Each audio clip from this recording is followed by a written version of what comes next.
Hi, I'm attorney Renee Osipov with Chelle Law, and we assist physician assistants with employment contract issues.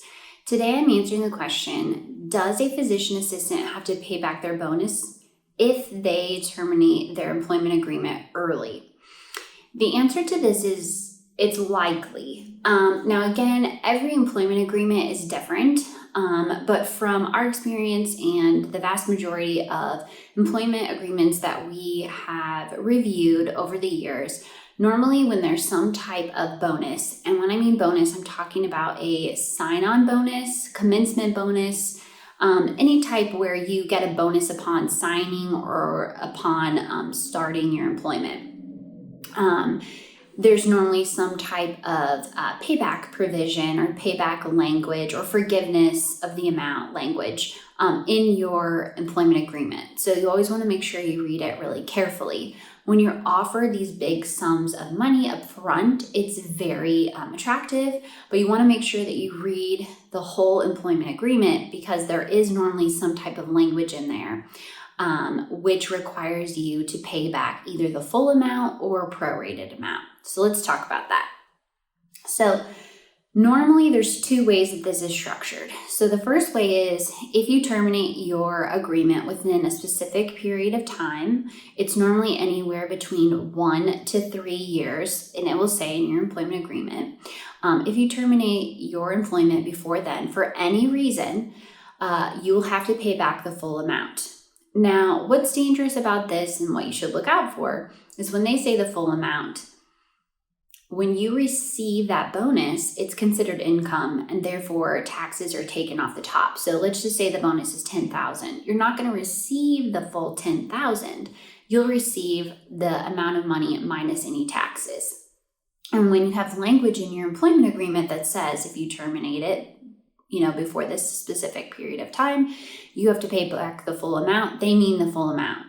So you want to be careful there. Now, it's always best if it's prorated, which means for every month, it's normally months. So we'll just say that for every month that you're employed, a fraction of that amount is forgiven. So if you're there for, let's just say, the forgiveness period is 1 year and you're there for 6 months. Well, therefore, you'd only have to pay back half of that bonus. So that's a little bit more reasonable and fair. I would always try to either have it prorated or have that restricted period go down to 1 year. I've rarely seen an employer go down lower than 1 year. And the reason why this is because this is to keep you. It's like a retention incentive.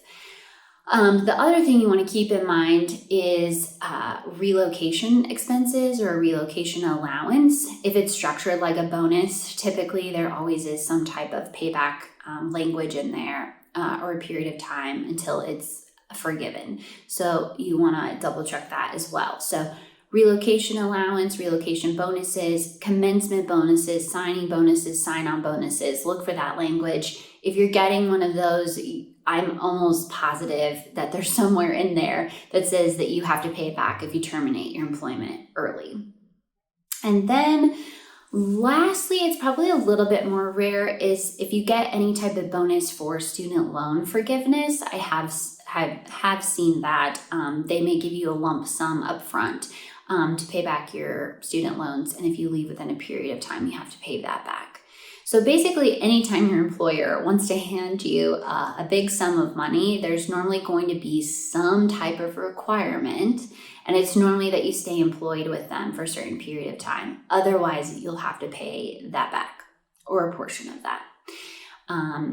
These things can get a little stressful, so it's always good to advise an attorney if you have any questions over this. Even before you give notice, to make sure that you are not going to be incurring, a big financial burden.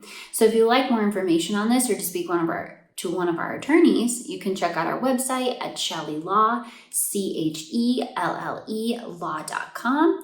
And all of our contact information is on there as well. Thanks.